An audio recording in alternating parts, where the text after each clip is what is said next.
Alors aujourd'hui, on va parler neurosciences, stress et empathie. On envoie du lourd. Alors voilà, c'est le troisième partage du colibri et je suis super contente d'être là pour ce partage. Et donc aujourd'hui, j'avais vraiment très envie de vous partager la vision d'une pédiatre qui s'appelle Catherine Guégan. Et donc, je vais vous parler de sa vision de la parentalité et je suis sûre que vous allez adorer ça.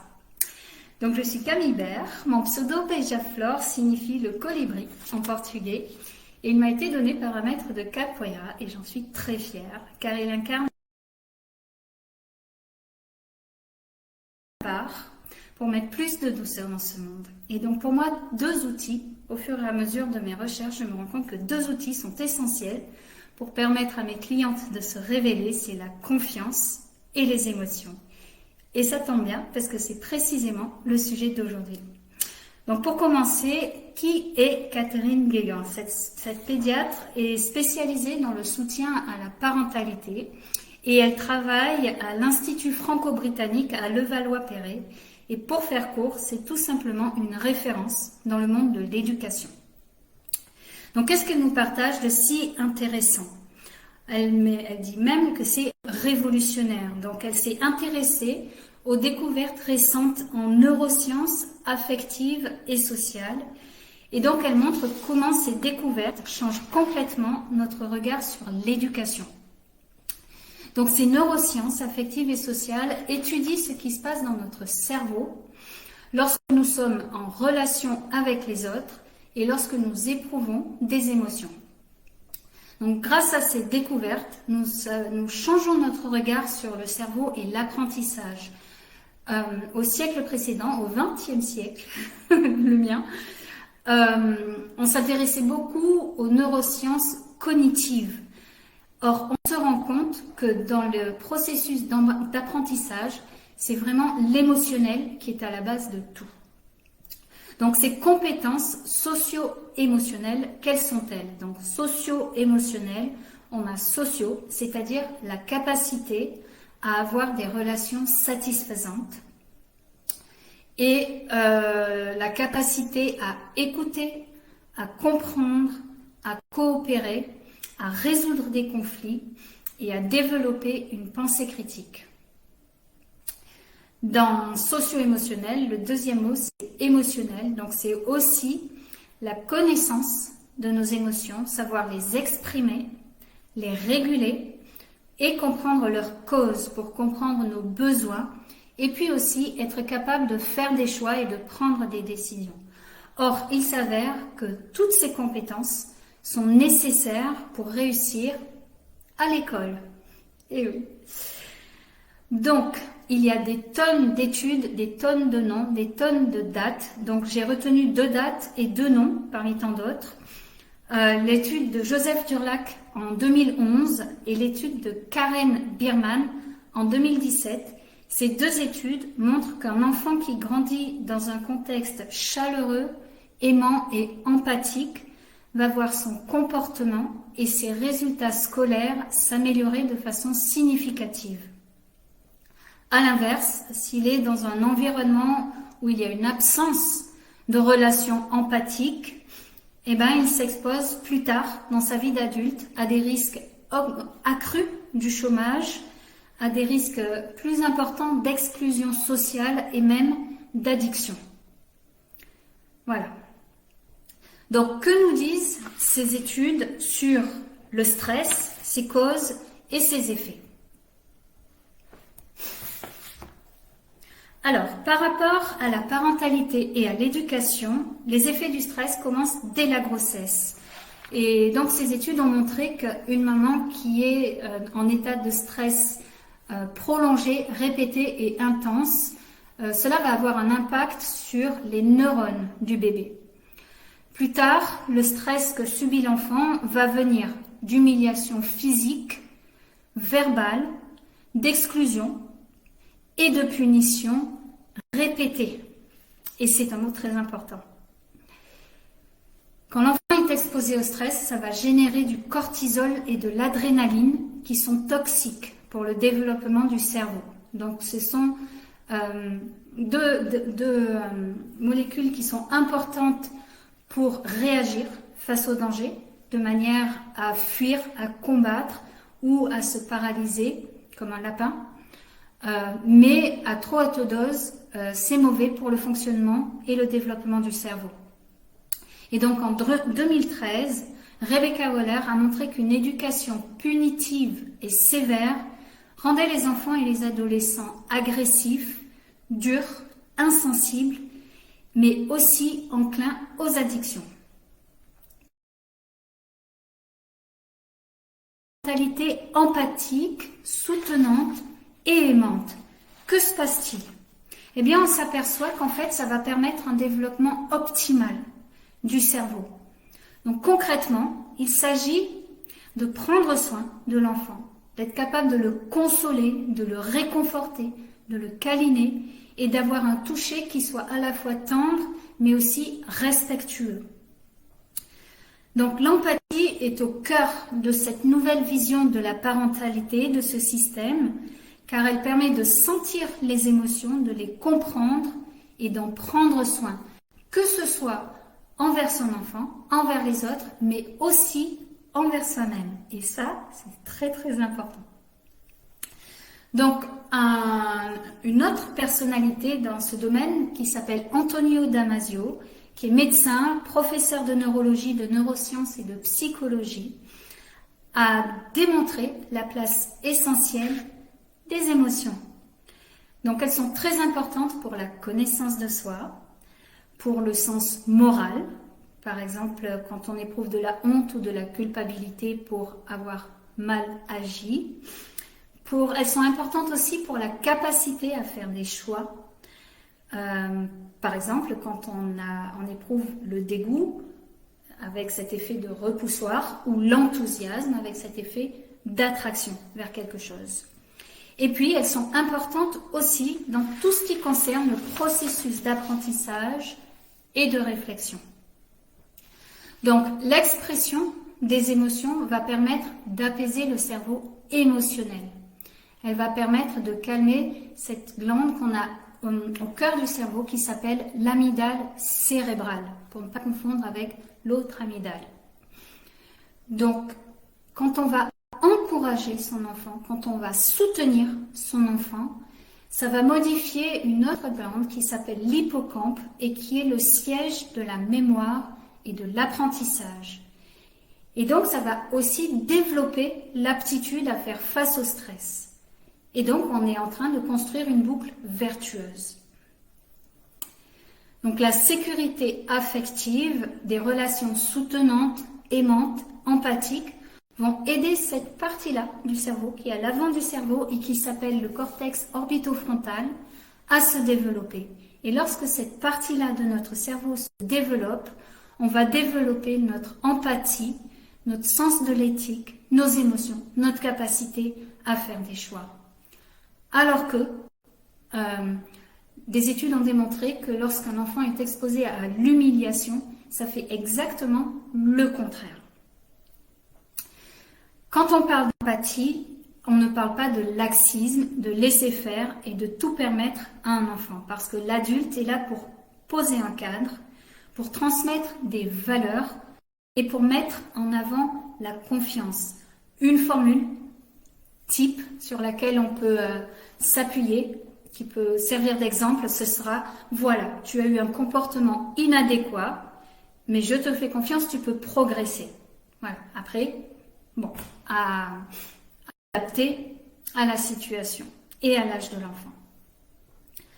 Donc, à ce stade, peut-être, Sunshine, que tu commences à comprendre pourquoi la première personne qui doit être inondée d'empathie, c'est toi si tu es parent. Parce que beaucoup d'adultes veulent améliorer leurs relations avec leurs enfants et une autre étude a démontré que pour les adultes, la relation idéale avec son propre enfant ou ses enfants est définie comme incluant de l'empathie, comme étant soutenante et comme étant aimante. Or, pour cela, il faut prendre le temps d'écouter et de comprendre son enfant. Car au bout du compte, il va s'agir de changer son regard pour être dans l'empathie.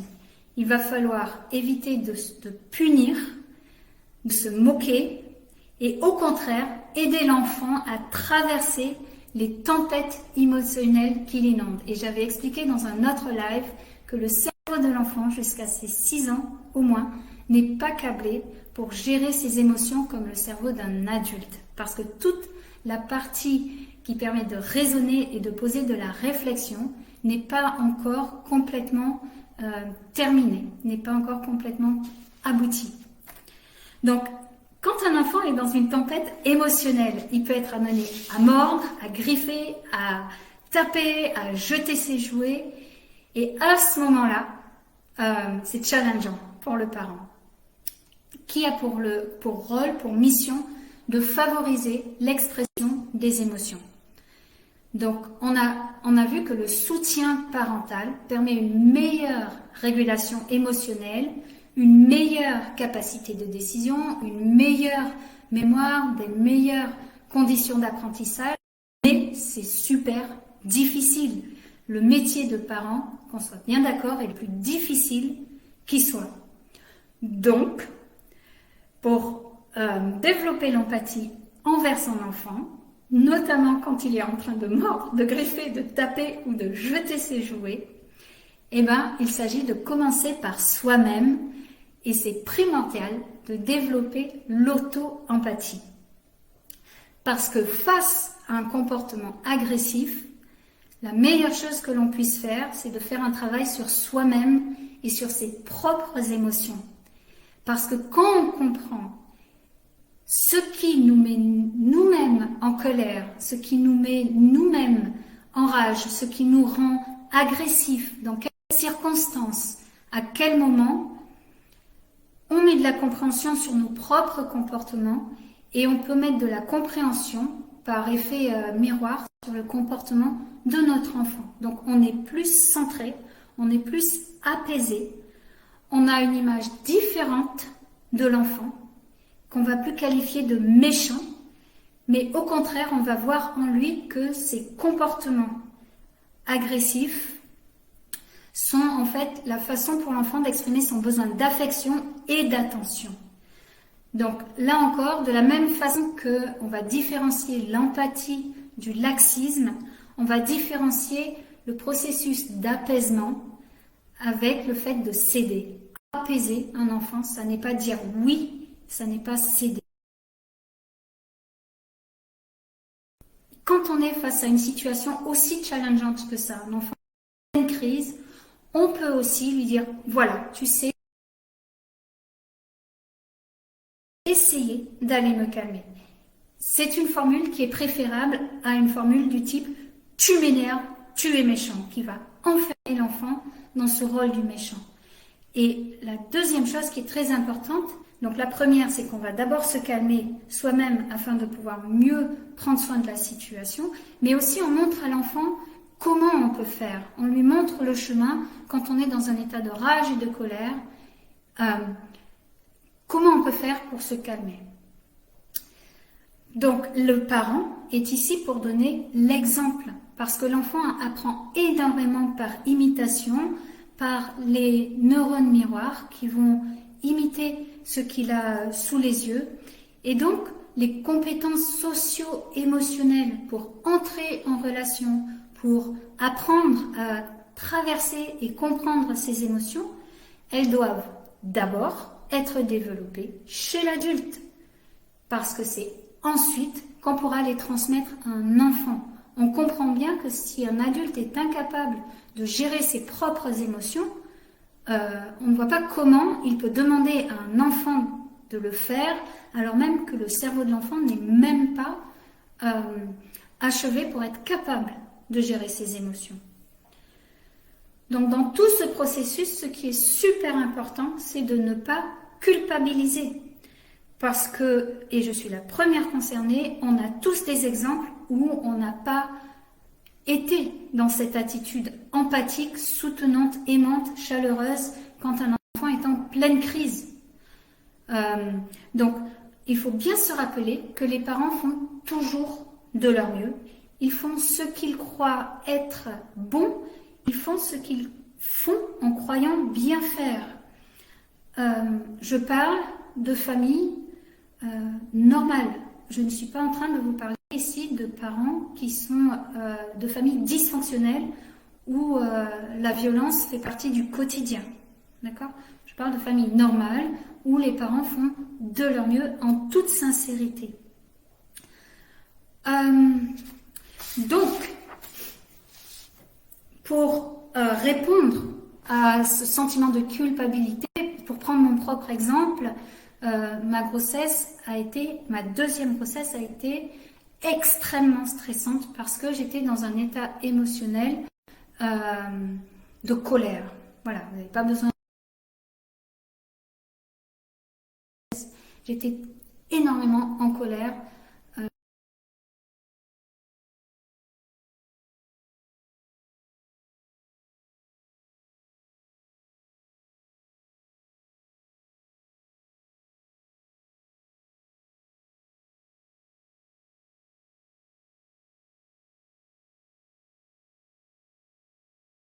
Il faut se rappeler plusieurs choses. D'abord que le cerveau est malléable jusqu'à la fin de notre vie.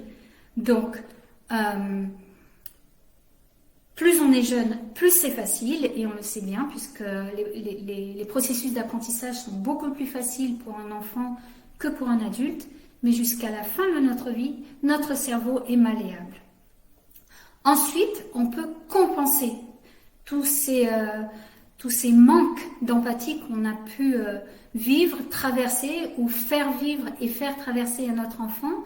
On peut compenser en s'entourant de gens chaleureux, de gens soutenants et de personnes empathiques, parce que ça va permettre de générer de l'ocytocine qui va venir contrebalancer les hormones du stress que sont le cortisol et la dopamine.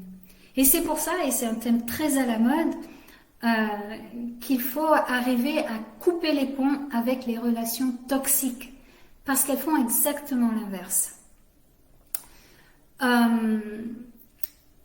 Donc, le fait que notre cerveau soit malléable et qu'on peut compenser en changeant notre environnement, en transformant un environnement qui peut être toxique en environnement soutenant, ça fait partie du processus de résilience.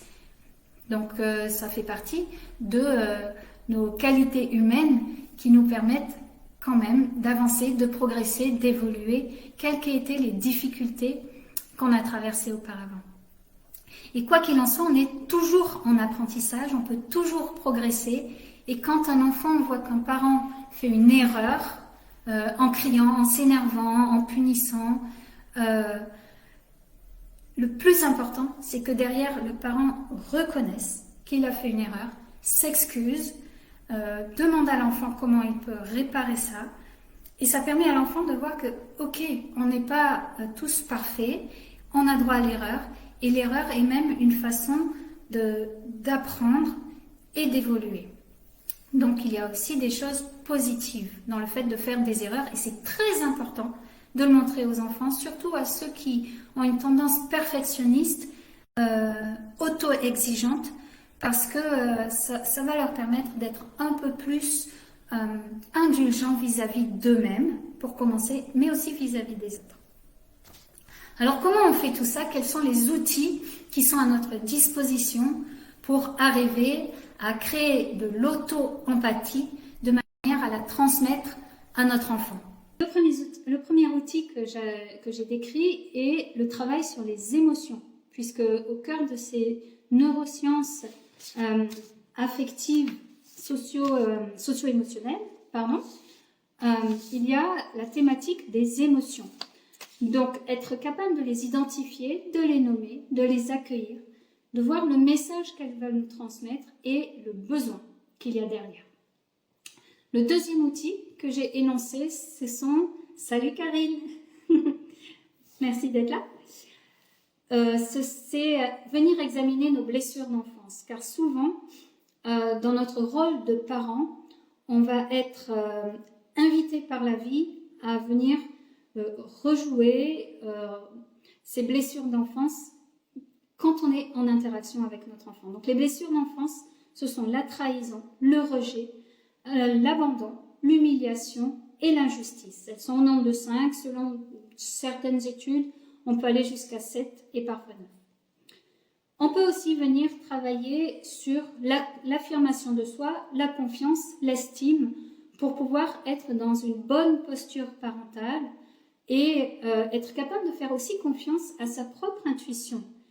Très souvent sur les groupes de parentalité, on voit des parents qui sont dans le questionnement, dans le doute, mais le meilleur conseil en fait qu'on pourrait leur donner, ce serait fiez-vous à votre propre ressenti. Vous êtes les mieux placés pour savoir ce qui est bon pour votre enfant. Un autre outil, c'est celui de la communication. Comment est-ce qu'on peut communiquer sur ses émotions, sur ses besoins, sans que ce soit agressif. Et là, on va venir utiliser la communication non violente, la CNV, qui est vraiment un outil extraordinaire pour mettre les personnes en relation d'une manière authentique, respectueuse et harmonieuse. Et puis, un dernier outil, ça serait la méditation ou la visualisation positive pour pouvoir venir s'apaiser, venir se concentrer, se recentrer, créer un meilleur équilibre émotionnel. La méditation permet aussi de développer cette fameuse résilience qui va venir compenser s'il y a eu des mauvais traitements par le passé, de par l'enfance. Elle permet aussi de développer l'empathie et l'ouverture aux autres. Je vois des petits cœurs qui explosent en feu d'artifice, c'est trop bien. Merci. Donc pour terminer, je voudrais juste vous parler 3 secondes de l'atelier de sophroparentalité que je vais lancer au mois de septembre. Donc l'objectif, c'est justement d'accompagner les parents vers cette démarche d'auto-empathie, de compréhension des émotions, de communication juste, de confiance en soi, pour ensuite être en mesure de transmettre ses compétences socio-émotionnelles à son enfant, à ses enfants, et du coup de faire sa part du colibri.